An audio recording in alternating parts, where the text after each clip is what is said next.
So just how fractious has the relationship between Viktor Orban and the rest of the EU become?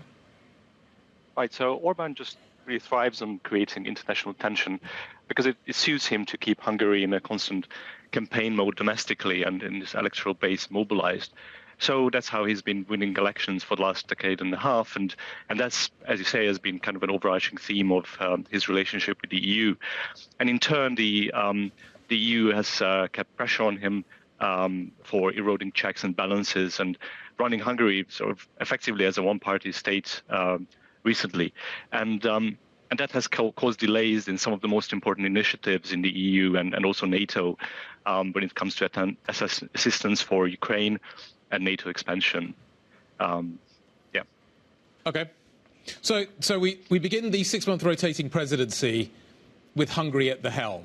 The catchphrase we understand for this rotating presidency led by the Hungarians is making Europe great again, make Europe great again.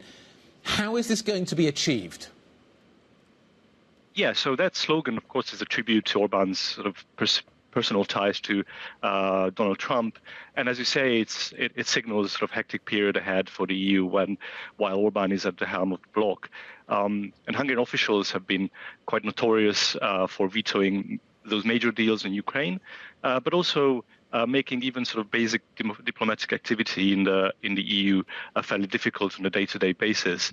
At the same time, the EU majority has often found ways to get around that and Orban's vetoes.